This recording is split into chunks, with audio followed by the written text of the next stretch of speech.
Welcome to the Geek Therapy Radio podcast. I'm your mental curator, Johnny Hamburger, and hope you're having a good day.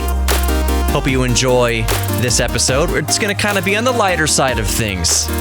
We are going to talk about the top 10 racing video games, like car racing, having to do with the automobile. There's one honorable mention that we'll get to down the pipe here in the episode that has nothing to do with cars, but I think it deserves to be on the list.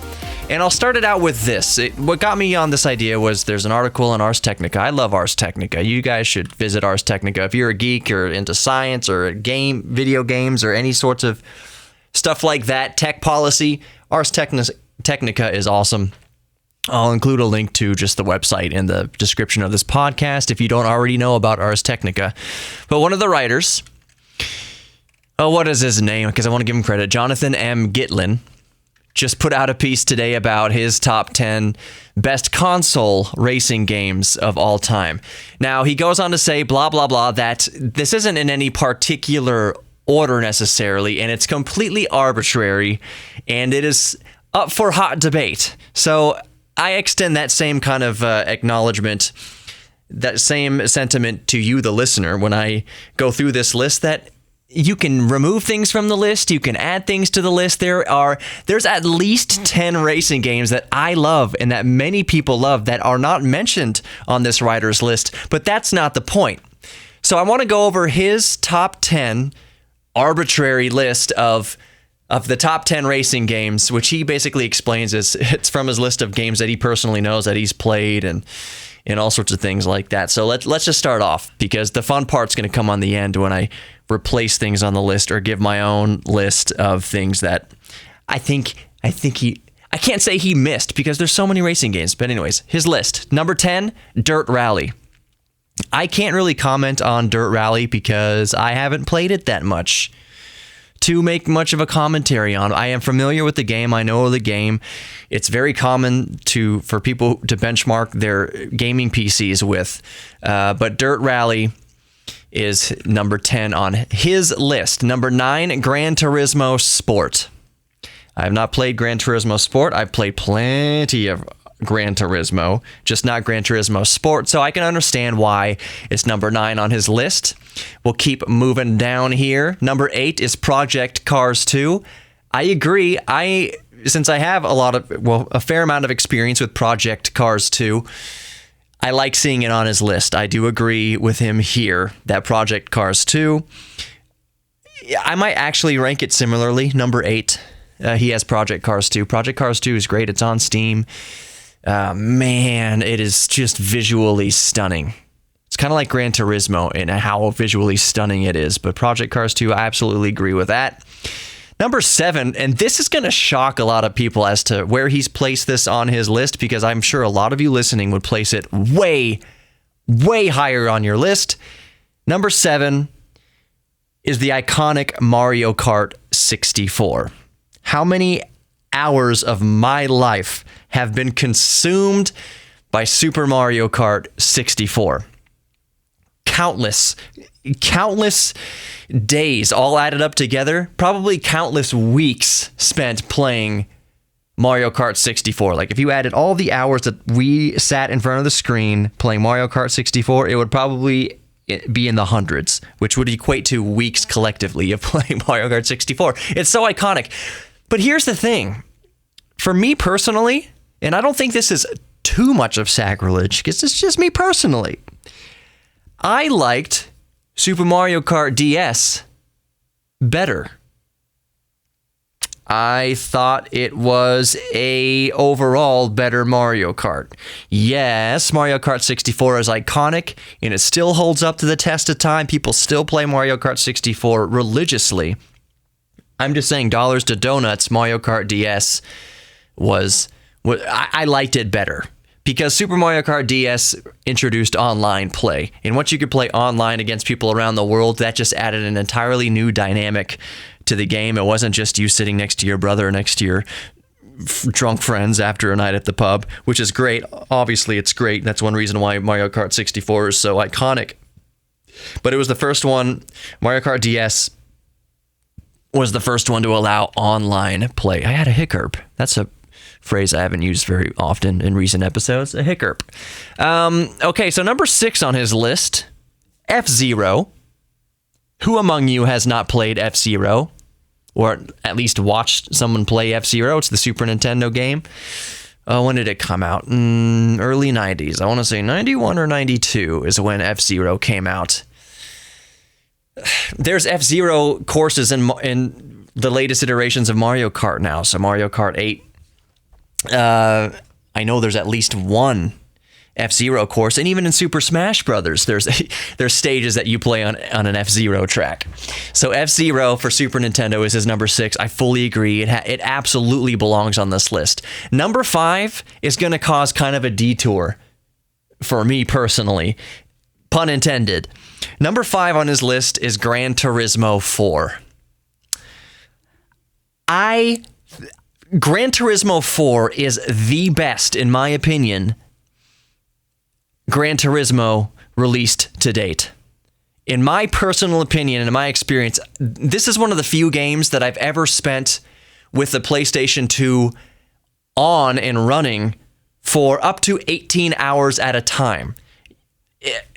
This isn't the first Gran Turismo to teach you how to grind, how to earn credits to buy cars and buy parts and soup up those cars with parts so that you can get more credits and get more cars and soup those. It's such a vicious cycle like that. Such a perfect, it's like a drug almost. Gran Turismo 4, I have spent hours and hours, and I remember there was a time when I was so deep into a Gran Turismo 4 rut that I would bring the PS2 to work to run during March Madness. When I worked over at KBME, I would bring the PS2, hook it up to the TV in there, and just all the basketball games back to back to back to back. I would be there for 20 hours sometimes.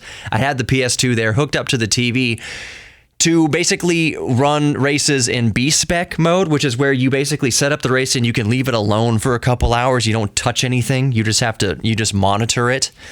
So I would bring it to work just to run while I was at work through the races and accrue credits so that I could buy more cars, rank up millions and millions of dollars basically in Gran Turismo.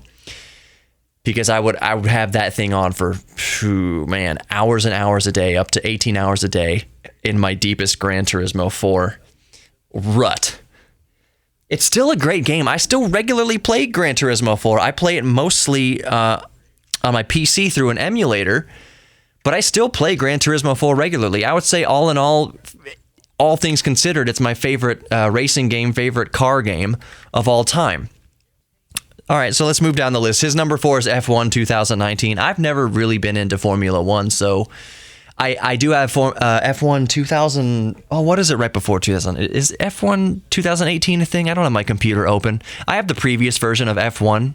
And it is gorgeous, and I've played it a few times, and I bought it on Steam because it was on sale for like $5 or something like that. So I understand why it's on his list. If you are an F1 lover, it is the benchmark in F1 racing games, in my opinion. I've played it enough to see how beautiful it is, how well it controls. So I agree that I agree with him. I can understand why he has it 4th on his list. So F1 2019 is number 4. Number 3 is the first Gran Turismo. Number 3. Remember, we're in the top 3 now of his list. Gran Turismo for the original PlayStation. I agree with that. That was transformative. That was the most realistic driving simulator to date. Was Gran Turismo. Number 2, Forza Motorsport 4. There are a ton of racing game fans and car game fans that will unabashedly agree with number 2 being Forza Motorsport 4 on this guy's list. I haven't played too much of Forza. I have and I haven't. I played the Top Gear test track from the original Top Gear. That's the only thing I've played on Forza. I don't have, admittedly, a lot of experience with Forza, but I have played it, a few hours on the Top Gear test track and nowhere else. Because Top Gear is one of my favorite TV shows of all time. I played it on the old Xbox 360, I believe. Okay, number 1. number one, I can totally understand why this is his number one, because I also have a backstory with this game. His number one is Gran Turismo, and I know you already know what it is, 2. Gran Turismo 2 for the original PlayStation. It was a 2-disc game, which meant it was pretty huge. I seem to remember the first disc contained arcade mode, I believe, and the second disc was simulation mode. Typically, when you start up Gran Turismo, you can enter into arcade mode or simulation mode, and I only play simulation mode. How many of you out there who love Gran Turismo have spent more, I'll phrase it like this, spent more time in Gran Turismo arcade mode than you spent in simulation mode? I would wager that there aren't a lot of you out there who spent more time in arcade mode than simulation mode. Hear what I'm saying?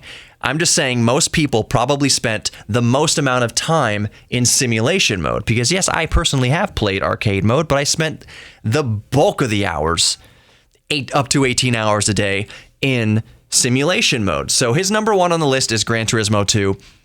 When I first moved to California in 2002 or 2003, I spent the first 2 or 3 months. I had no friends. I didn't know anybody out there other than my aunt and uncle, and it was a hermit. And I probably slipped into a little spat of depression.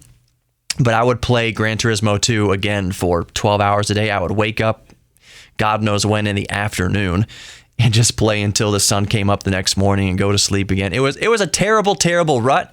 But Gran Turismo 2 was basically my best friend for a few months until I got my feet wet out in California going to recording engineering school. Okay, so here's the fun part, I think. I'm going to get into it's an arbitrary list. This is not top 10, but it is 1, 2, 3, 4, 5, 6, 7, 8, 9, 10, with an asterisk next to the 11th one, the honorable mention that I mentioned before, that I alluded to at the beginning of this podcast. So I'm going to go over my list. It is in no particular order.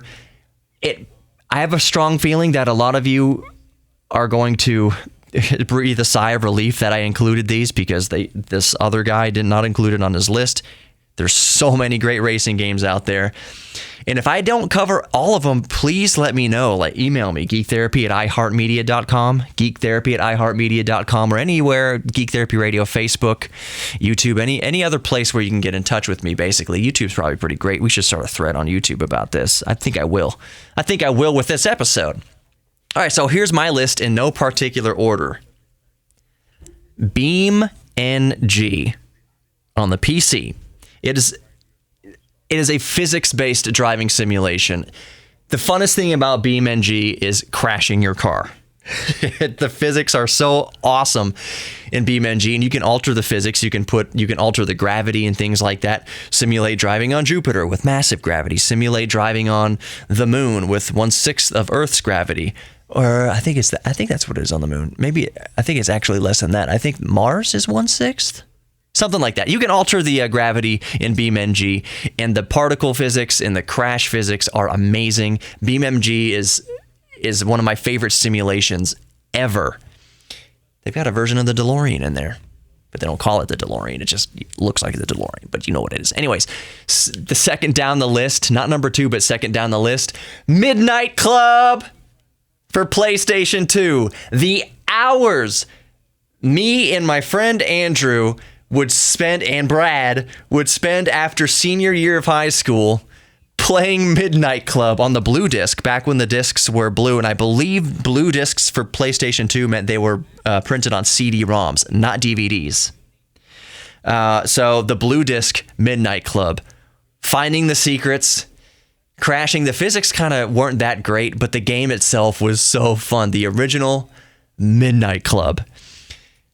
Third down the list, but not number 3, Burnout. There's a few things on my list that I am genuinely surprised didn't make his list from Ars Technica. Burnout, my favorite is Burnout Legends or Revenge. The Burnout games on PSP were also staggeringly good. Burnout on the Nintendo DS was god-awful trash. Stay away from it with with every fiber of your being, do not ever buy or set your eyes upon Burnout for Nintendo DS. It was terrible, and you will wish you never saw a screenshot of it. It's garbage. Fourth down the list, but not necessarily number 4, Cruisin' freaking USA. Cruisin' USA and Cruisin' World. There was, when you came in first place, a bikini girl at the end would hand you a trophy, and I'll just say I was 10 or 11, 12 years old, and that was impactful on a young boy's life. So Cruisin' USA, that wasn't the reason why we liked the game. The Cruisin' USA was actually a fun game. You get to drive as a Ferrari or the school bus. If you weren't the school bus, what were you doing? You weren't playing the game right if you weren't selecting the school bus and flying down the road at 160 miles an hour. The next one down the list, but in no particular order, San Francisco Rush and Rush 2049. Was it 2049? Or I believe it was 2049 because that coincides with 200 years after the gold rush in 1849, which is probably why they called it Rush 2049. But San Francisco Rush on the Nintendo 64 and in the arcade. Unbelievably fun game. The physics mod, it had very moonish physics, I would say.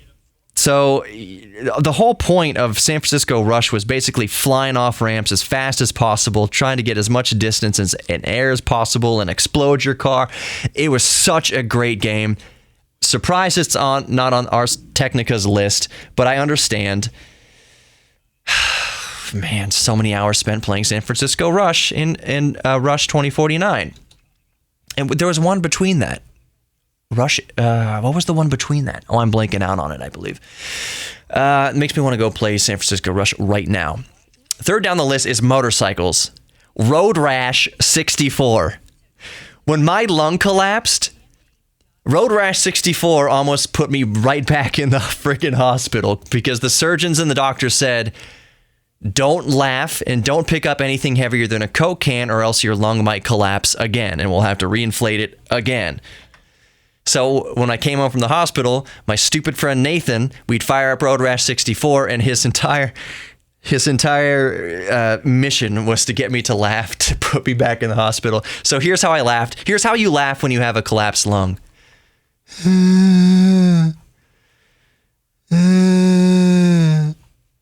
Stop.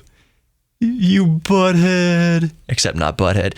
I can't laugh when you have a collapsed lung.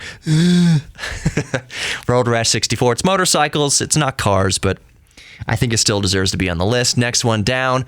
The Need for Speed. Not Need for Speed. When the second iteration of the Need for Speed came out, they dropped the off the front of it. The Need for Speed was basically from Road and Track magazine. It was a driving simulator for the PC and 3DO. It was vast. I think, what was it also on PlayStation, I want to say? It was vastly superior on the 3DO. I had the 3DO FC10. What? And by far, the game we played the most was The Need for Speed, sponsored by Road and Track. I bet you a lot of you youngins out there have no clue that Need for Speed was just basically a supplement for a magazine. Electronic Arts, EA Canada, I believe, is the studio that came out with it.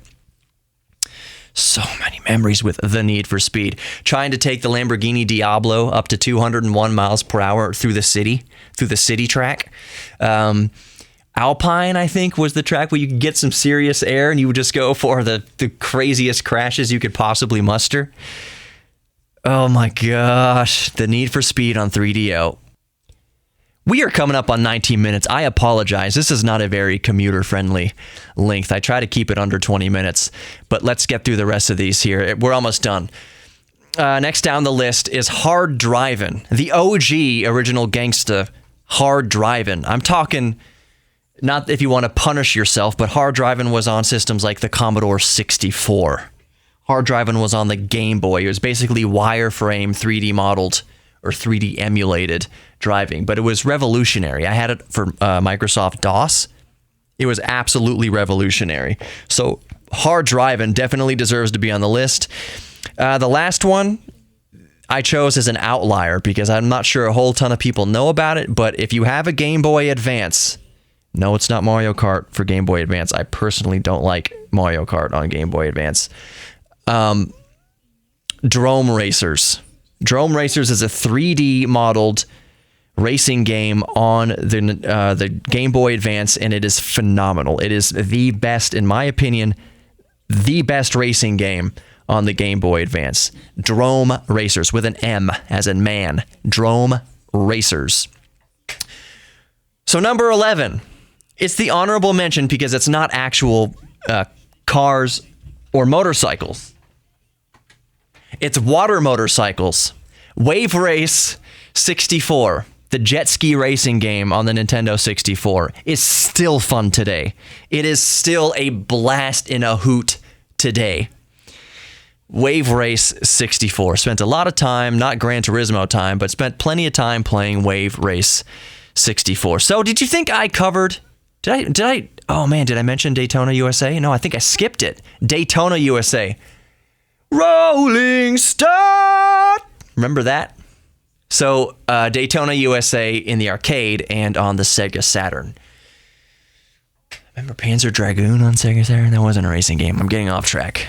So, do you agree with my list? Are there any that I missed? Are there any outliers that weren't very popular, but are your favorite game? Or do you think to be honorable mentions, or you really enjoy Diddy Kong Racing, for instance?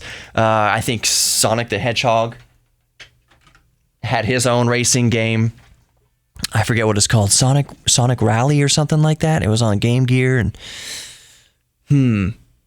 what do you think? What are your favorite racing games? Did I cover them all in the Ars Technica list and my own list?